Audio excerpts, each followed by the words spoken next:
Olá, esse é o Guia Politicamente Incorreto da Extrema-Direita. Eu sou Guaraci Araújo e este aqui é o 6º número da série.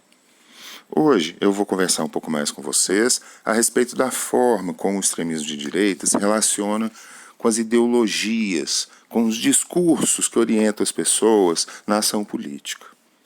A filósofa Hannah Arendt tem uma série de posições a respeito que são muito interessantes e é em torno delas que eu quero apresentar a visão de ideologia que ela adota, né, e mostrar como essa visão pode ser interessante para a gente observar o movimento, né, extremo-direitista e entender um pouco por que os seus participantes às vezes falam coisas, parecem acreditar em coisas que são francamente inverossímeis, inacreditáveis, por assim dizer.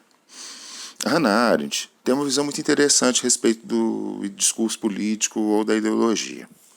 Ela nos fala o seguinte: existe um grupo de pessoas, né, um grupo qualquer na sociedade, de pessoas que têm interesses comuns, mas elas não estão se relacionando, elas não estão articuladas de nenhuma forma. E aí o que acontece? Surge uma maneira de ver, um discurso, né, que começa a circular, um conjunto de ideias que se concatena, se relaciona, e essas ideias começam a gerar em uma série de pessoas identificação. As pessoas começam a olhar para essas ideias e pensar que, poxa, eu me identifico com isso. Olha, aquela outra pessoa também assume essas ideias. Então nós podemos nos juntar para fazer alguma coisa em comum, já que nós temos uma visão de mundo comum. Então a Hannah Arendt fala isso para a gente. A ideologia é aquilo que faz com que pessoas separadas, que têm interesses comuns, possam encontrar uma espécie de agenda, uma espécie de horizonte que as guie para elas agirem juntas. Claro, sempre pressupondo que seres humanos juntos são mais fortes do que individualizados. A Hannah Arendt, então, vai nos falar que a ideologia é um elemento recorrente na política que envolve partidos, na política democrática. Mas existem formas e formas de lidar com a ideologia. Por quê? Porque, vejam, às vezes um grupo se organiza, se ordena, se relaciona, cria toda uma estrutura a partir de uma identificação ideológica. E aí esse pessoal chega no poder. E o que acontece? Muitas vezes no poder, eles percebem que na teoria a prática é outra, entenderam?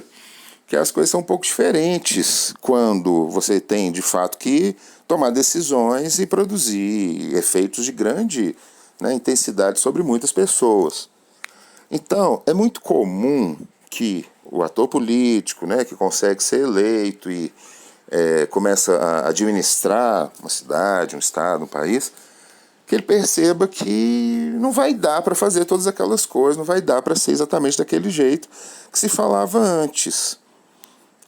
Claro, né, nós sabemos, a população muitas vezes fica chateada, incomodada com isso, é verdade. Mas isso ao mesmo tempo é uma coisa meio inevitável, porque uma coisa é a maneira como a sua ideologia descreve as coisas do mundo, as relações humanas, a política, etc. E outra coisa é o mundo real, com as suas exigências contraditórias, com as suas contingências, surpresas, né, com as suas imprevisibilidades, que muitas vezes impedem, né, um grupo de fato dar seguimento à visão que a sua ideologia expressa.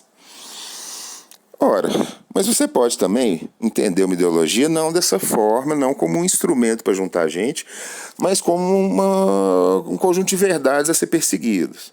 Você pode entender a ideologia, que é sempre um discurso um pouco parcial, um pouco recortado, porque normalmente expressa a visão de mundo de um certo setor da sociedade de forma mais específica, né? E nem sempre essa visão desse setor vai ser interessante para todos, certo?